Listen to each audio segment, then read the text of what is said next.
सरकार इतने साथ। बताइए सर, आप फिर दिल्ली आ गए और कल राहुल गांधी से फिर पूछताछ होने वाली है। देखिए, राहुल गांधी जी से पूछताछ 3 दिन तो हो चुकी है और उन्होंने तो, मैं समझता हूँ कि ओपन है वो तो, पर इस प्रकार की जो हालात देश में बन गए हैं, पूरा देश चिंतित है। ये राहुल गांधी का, सोनिया गांधी का सवाल नहीं है। ये सवाल है कि आप पूरे देश के अंदर कोई 1700 हुए होंगे इनके ईडी के कार्रवाई हैं और 9 लोगों को सजाएं मिली होगी, जहाँ तक मुझे जानकारी मिली है। आप सोच सकते हो कितने लोग तंग आए हुए होंगे, कितने दुखी हुए होंगे, उनके परिवार वालों में क्या बीती होगी। तो ये तरीका अच्छा है कि प्रीमियर एजेंसी हैं, सीबीआई, इनकम टैक्स, ये संस्थाएं हैं, इनको मजबूत करने का कर्तव्य हमारी सरकारों का है। पर जिस प्रकार का इंटरफेरेंस हो रहा है, इनको आदेश दिए जा रहे ऊपर से, उसी ढंग से बिहेव कर रहे हैं और ये बातें छन के बाहर आ रही है। ऐसा नहीं है, ये जो अधिकारी भी तो इंसान ही होता है, इनकम टैक्स का हो, चाहे वो ईडी का हो, चाहे वो सीबीआई का हो, तमाम अधिकारी छापे डालने जाते हैं, 7-7 दिन बाहर नहीं निकलते हैं। कहते भाई आपको कुछ मिलेंगे, आपको बैठे कि नहीं, तो ऊपर से आदेश आए तो बाहर निकलेंगे। फिर 7 दिन वो क्या करेगा, गपशप करेगा वहाँ परिवार वालों से, मिलने वालों से, वो बताएंगे अब क्या करें, मजबूरी है, ऊपर से आदेश आते हैं। ये तरीका गलत है। परसों कहा गया आप छापे डालिए, जबकि छापे डालने के पहले पूरी कार्रवाई होती है, जांच पड़ताल होती है, रेखी होती है, असेसमेंट होता है भाई क्या इनके यहाँ पे कैश मिलेगा कि नहीं मिलेगा, हो रहा है। तो ये मैं बार बार रिपीट कर रहा हूँ कि ये अच्छा नहीं हो रहा है। और बिना मतलब राहुल गांधी को, सोनिया गांधी को, जिनके परिवार ने सब कुछ दे दिया देश को, आनंद भवन दे दिया, जहाँ गांधी जी बैठ के पूरा मूवमेंट खड़ा किया था आज़ादी का, जान दे दी अपने सोनिया, इंदिरा गांधी जी ने, जब सोनिया जी थी वहाँ पर उनके साथ।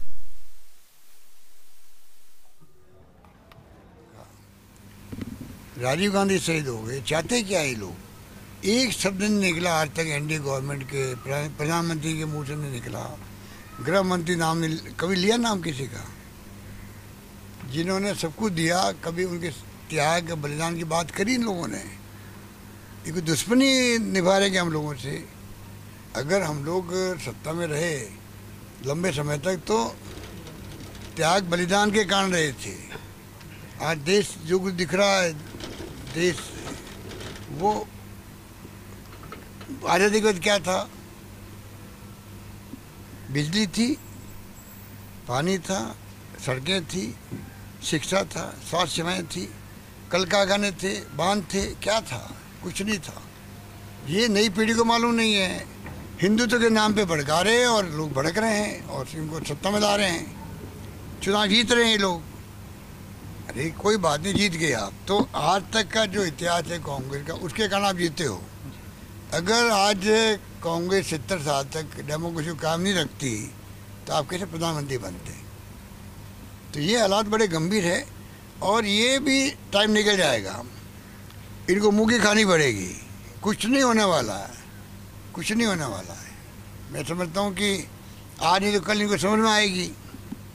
इनके मित्र लोग ऐसे ही होंगे, या तो मोदी जी के, अमित शाह जी के जो नज़दीकी जो सलाहकार हैं, वो ऐसे सलाहकार हैं जो कि सलाह दे नहीं पाते होंगे अच्छी ढंग से, या वो डरते होंगे, घबराते होंगे कि पता नहीं प्रधानमंत्री जी नाराज हो जाएंगे, तो हो सकता है उस कारण से वो कह नहीं पा रहे होंगे।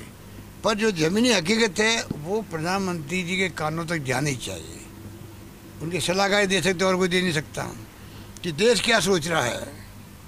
इन सब एजेंसियों के बारे में जो आप लोग दुरुपयोग कर रहे हो, सोनिया गांधी जैसे जो प्रधानमंत्री नहीं बनी हो देश की, प्रधानमंत्री नहीं बनने में रात दिन का फर्क होता है।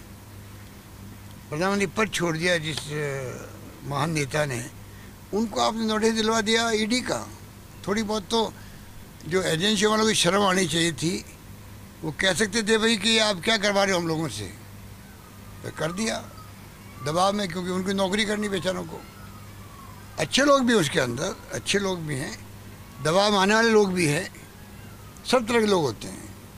तो मेरा मानना है कि ये जो एक भी घटना हुई क्या दिल्ली के अंदर, 3 दिन तक आंदोलन चला हमारा, एक जगह भी कोई पत्थरबाजी हुई, हिंसा हुई क्या? हिंसा की तो पुलिस ने करी, उल्टी पुलिस ने की है, कार्यकर्ताओं को मारा पीटा घसीटा, एआईसी दफ्तर में घुस गए। बताइए आप, एआईसी दफ्तर में घुसना कितना बड़ा पाप किया है, हमारे लिए बड़ा पाप किया उन्होंने। क्योंकि आज हमारा एक सेंटिटी है ऑफिस की, उसके अंदर आप घुस गए, मारपीट करी, सबको बाहर निकाल दिया, मीडिया वालों को नहीं बख्शा, मीडिया वालों ने नहीं बख्शा। तो आप सोच सकते हो इस प्रकार की हरकत में ये चल रहे हैं। पर कांग्रेस की तरफ से शांतिपूर्ण तरीके से आंदोलन हुए हैं, वेलकम करना चाहिए था पुलिस कमिश्नर को भी, दिल्ली के पुलिस कमिश्नर को, सरकार को इसको वेलकम करना चाहिए था कि भाई अगर डेमोक्रेसी के अंदर धरना दे रहे हैं, प्रदर्शन कर रहे हैं, उसमें हमें वेलकम करना चाहिए कि शांतिपूर्ण कर रहे हैं। हाँ, अगर पत्थरबाजी हो रही है, बस जला रहे हैं, तो आप कार्रवाई करो। आप बताइए, इतना शांतिपूर्ण तरीके से हो रहा है, आप बॉर्डर पे पकड़ रहे हो लोगों को, थाने में ले आ रहे हो, बैठा रहे हो 12-12 घंटे तक बैठा हो, आप 2 दिन बैठा हो। तो मैं समझता हूँ कि यहाँ की पुलिस दिल्ली की, उनको अपना व्यवहार ठीक करना चाहिए। उनके जो कांस्टेबल है या जो ड्यूटी में लोग हैं, वो भी पूरी घटनाओं को लाइक नहीं कर रहे हैं, मजबूरी में उनको ये सब कुछ करना पड़ रहा है। जब हम उनसे बात करते हैं वो समझते हैं कि ये क्या तमाशा हो रहा है। इससे पुलिस कमिश्नर की ड्यूटी बढ़ जाती है कि वो ऐसा माहौल बनाए कि शांतिपूर्ण तरीके से आंदोलन करे, उसमें कोई एतराज़ नहीं होना चाहिए। आज यहाँ एआईसी में घुस गए, हमारी गवर्नमेंट राजस्थान के अंदर है, तो क्या बीजेपी वाले आंदोलन करें राजस्थान के अंदर, तो क्या हम वही व्यवहार करें जो इन्होंने किया हमारे साथ में? 15 लोग आएंगे एआईसी के अंदर सिर्फ, और उसके बाद में दरवाजा तोड़ करके अंदर घुस गए, मीडिया वालों को और वर्कर्स को पीट के बाहर निकाल दिया।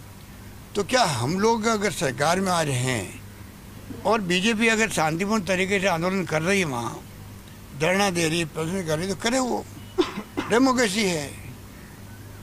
तो क्या हम ऐसे ही व्यवहार करें वहाँ पर? तो इन पर क्या बीतेगी? ये जेपी नड्डा जी को सोचना चाहिए कि बीजेपी वालों को, नेता जो अध्यक्ष बने बैठे हैं, उनको कहना चाहिए सरकार को कि ये गलत काम किया हमारी पुलिस ने। यहाँ पर राजस्थान जो नेता तथाकथित है, उनको यहाँ मैसेज देना चाहिए कि आपने बहुत गलत काम किया है, पुलिस भेज करके आईसीसी में। हम यहाँ बैठे, हमारा ऑफिस है बीजेपी का, कल हमारे सरकार हमारी नहीं है, वो हमारा ऑफिस में घुस जाए, ये क्या होगा? ये उनकी ड्यूटी बनती है। सर, आपके वो कॉम्प्रोमाइज़ करवाने की बात कही थी पिछली बार की सरकार दबाव डाल रही है, तो आप पर जो कार्रवाई की गई सीबीआई की आपके भाई साहब के ऊपर, और सीबीडीटी का भी छापा हो गया राजस्थान में, टारगेट राजस्थान है सर।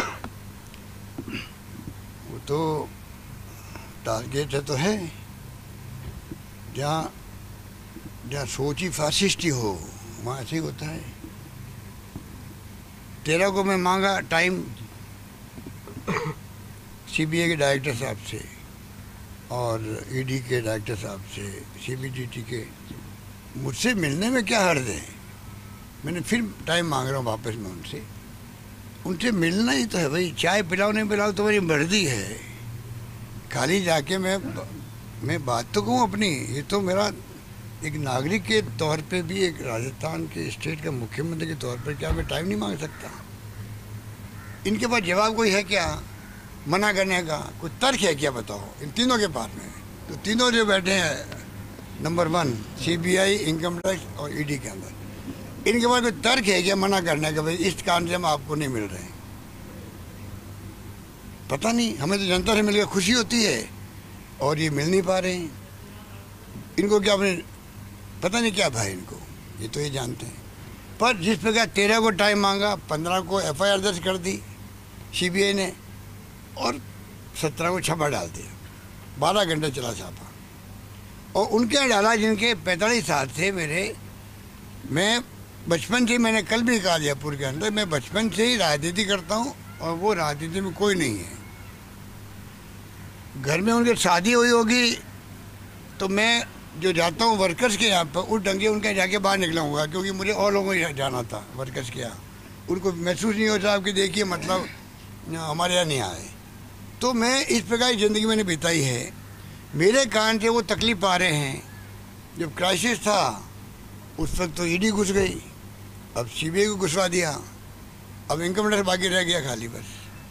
तो ये तरीका गलत है। देखिए, कोई किसी का भाई हो, परिवार का आदमी हो, आप राजनीति में हम लोग हैं, हमारे खिलाफ कोई कार्रवाई करो तो आपकी मर्जी है, आपको लगे तो करनी चाहिए, पर आप परिवार के लोगों को क्यों तंग कर रहे हो? कोई कारण नहीं। और कोई केस है 15 साल पुराना मामला, तो वो केस चल रहा है गुजरात के अंदर। पर ये मेरे कारण से तकलीफ आए मेरे परिवार के लोग, तो मुझे भी अच्छा नहीं लग रहा है और आम लोगों को भी अच्छा नहीं लग रहा है। पता नहीं मोदी जी को, अमित शाह जी को क्या लग रहा होगा, तो वो जाने। सर, कल शाम को राष्ट्रपति से भी मिलने का कार्यक्रम है आप कांग्रेस के नेताओं का। वो तो हम सब कांग्रेस लीडरशिप तय करेगी, हम जाके बातचीत करेंगे उनसे। राजस्थान से भी बड़ी मात्रा में कार्यकर्ता और मंत्री लोग आएंगे सर कल। वो तो सभी राज्यों से कहीं कम कहीं ज़्यादा आ रहे हैं लोग आएंगे, कि वो तो एकजुटता दिखा रहे हैं। पर देखिए आप, कितनी बड़ी बात है कि कोई तरह की वॉयलेंस नहीं हुई दिल्ली के अंदर। वॉयलेंस कर रही है तो सरकार कर रही है हमारे ऊपर, उल्टी गंगा बह रही है यहाँ पर। वॉयलेंस आंदोलन कर रहे हैं और वॉयलेंस पुलिस कर रही है हमारे ऊपर, अन्याय कर रही है, अत्याचार कर रही है, उत्पीड़न कर रही है। सर, इनको निपटना चाहिए। हाँ बोलिए। अग्निपथ योजना को लेकर लगातार युवा उद्वेलित हैं। सरकार बार बार संशोधन कर रही है, कांग्रेस पार्टी मांग कर रही है जब तक ये कानून वापस नहीं होगा, ये योजना वापस नहीं होगी। आगे की क्या रणनीति है सर आपकी, अगर ये वापस नहीं लेते हैं तो? देखिए, तो कांग्रेस लीडरशिप रणनीति बना रही है। कल सोनिया गांधी जी का देखा होगा हमें संदेश। अग्निपथ इतना बड़ा फैसला है, तो क्या मतलब इनको नहीं चाहिए था कि पार्लियामेंट की कमेटी बनी, डिफेंस की है, पार्लियामेंट के अंदर भी डिस्कशन होना चाहिए था। पूरे मुल्क के फ्यूचर का सवाल है, सीमाओं की सरहद का सवाल है, रक्षा का सवाल है। क्या इतना बड़ा फैसला इन्होंने आनंद फानंद में कर दिया? जब नोटबंदी की थी मोदी जी ने, उसी प्रकार कर दिया फैसला।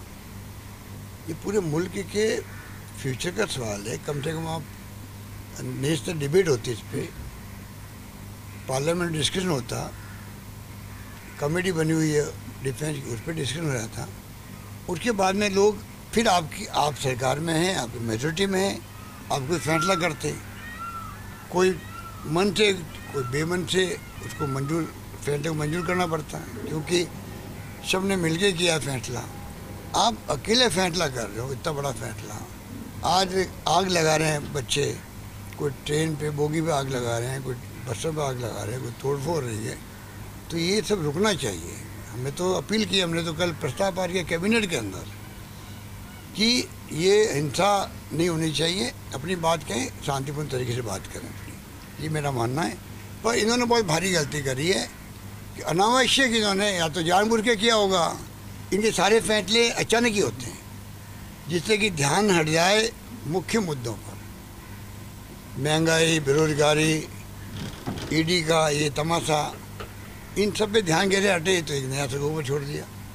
तो ये मैं समझता हूँ कि इससे इतनी भारी गलतफहमी हो गई है। बड़े बड़े जो जनरल और कर्नल हैं रिटायर्ड, वो सब एक स्वर में इसकी खिलाफत क्यों कर रहे हैं? उनको विश्वास में लेना चाहिए था उनको भी। तीनों सेनाध्यक्ष है, उनको खुद को बोलना पड़ रहा है, समझाना पड़ रहा है। अब जो समझा रहे हैं, आज कैबिनेट सेक्रेटरी ने तमाम देश के चीफ सेक्रेटरी से और डीजी पुलिस से बात करी है और उनको समझाया गया कि साहब ये इसमें स्कीम हमारी ये है। अमेरिका में क्या हो रहा है, यूके में क्या हो रहा है, फ्रांस में क्या हो रहा है, ठीक है, इजराइल में क्या हो रहा है, बता रहे हैं वो। ये काम पहले नहीं कर सकते थे। अगर ये काम पहले करते तो आपको खुद को डिबेट में मालूम पड़ता भी कि पार्लियामेंट के अंदर सब पढ़ के आ रहे हैं, समझ के आ रहे हैं, रिसर्च करके आ रहे हैं, अपनी बात कह रहे हैं, उसके बाद में आप फैसला करते। आज फैसला सुना रहे, वो बता रहे हैं, एक्सप्लेन कर रहे हैं, उसकी जरूरत नहीं थी, पहले कर देते वो। ये बहुत भारी गलती की इन्होंने, बहुत भारी चूक हुई इनसे। उसी का खामियाजा देश भुगत रहा है। पूरे देश में आग लगी हुई है जो नहीं लगनी चाहिए थी। अब भी सबको अपील करनी चाहिए, किसी भी कीमत पर ये प्रॉपर्टी नेशनल प्रॉपर्टी है, इसको क्षति करने का कोई किसी को फ़ायदा नहीं है। ये नौजवानों को भी समझना पड़ेगा। आप धरना दो, प्रदर्शन करो, शांति से करो अपनी बात, मेरा मानना ही है। ठीक है। Thank you. मैं नहीं तक तुम मुख्यमंत्री अशोक गहलोत को आप सुन रहे थे। दरअसल वो जयपुर से दिल्ली पहुंचे हैं और उन्होंने सीधा निशाना एक बार फिर से केंद्र सरकार पर किया